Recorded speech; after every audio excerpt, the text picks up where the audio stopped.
สบายดีตอนช่วยมื้อนี้เป็นวันอาทิตย์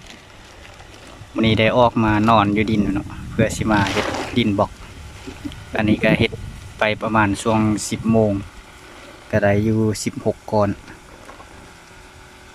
ประมาณ16ก้อน2 4 6 8 10 2 4 16 17ได้17ก้อน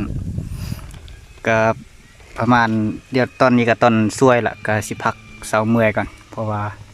เฮ็ดผู้เดียวมันเมื่อยบ่เคยเฮ็ดเด้อันนี้ก็เป็นก็มาเฮียนเฮ็ด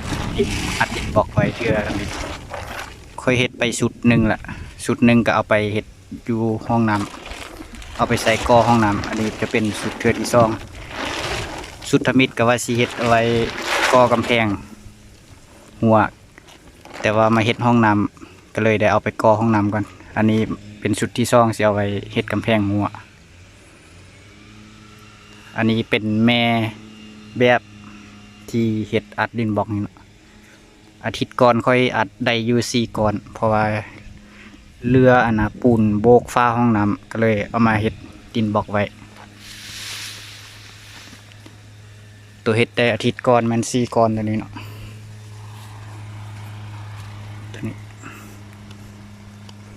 อันนี้ค่อยเฮ็ดก็เอาขี้แกบผสมปูนกับขี้ทรายเพราะว่าบ่มีเงินซื้อมังหินอ่อน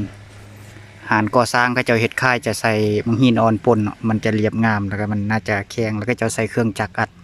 มันก็แข็งแรงดีอันนี้ค่อยใส่มือต่ำเอาแล้วก็อัดด้วยมือใส่ขี้แกบผสมก็สิได้ประมาณนี้เดี๋ยวประมาณ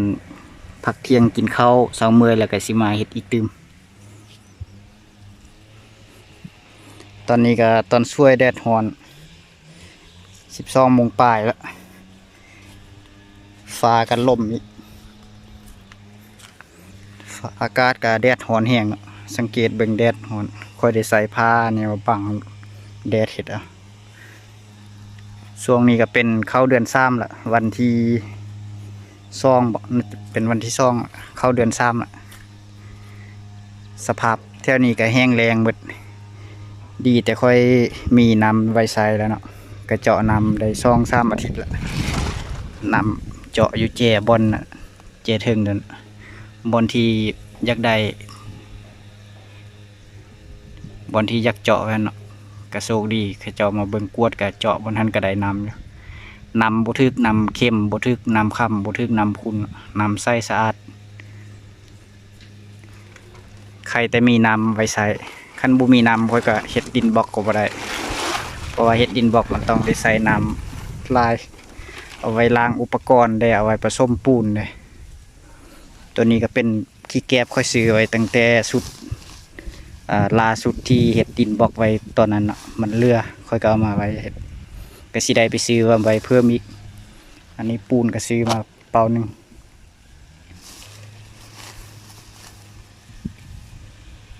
อันนี้ก็เห็ดตางงูเนาะเห็ดตางงูเห็ดบุคือมูใส่แกบผสมเห็ดเอาเองคันผู้ใดมีงบลายหรือมีทุนก็ซื้อดินบล็อกมาก่อก็สิแล้วไว้เนาะแต่ค่อยอยากเห็ดเอาเองนะเพราะว่ามันก็เป็นสิ่งที่ท้าทายเห็ดคันเฮาบ่เฮ็ดเฮาก็บ่ฮู้ว่ามันเป็นยังไงเนาะอันนี้ค่อยก็บ่เคยเฮ็ดเวียกก่อสร้างนะห้องน้ำค่อยก็มาเฮ็ดเอาเองบ่เคยเฮ็ดเวียกก่อสร้างมาก่อนผสมปูนจับปูนมันยังก็บ่เคยมีแต่ศึกษาเบิ่งใน YouTube ว่าเขาเจ้าเฮ็ดจังได๋ก็มาใจเฮามันอยากลองเฮ็ดคือเขาเจ้าก็เลยมาลงมือเฮ็ดลองเบิ่งเรื่องประสิทธิภาพบ่เกี่ยวเนาะตัวห้องน้ำงามบ่งามก็ตามที่ค่อยถ่ายคลิปไว้เบิ่งแหละผู้ใดอยากเบิ่งขั้นตอนเฮ็ดก็ลองไปเบิ่งเนาะค่อยถ่ายไว้เบิ่งละ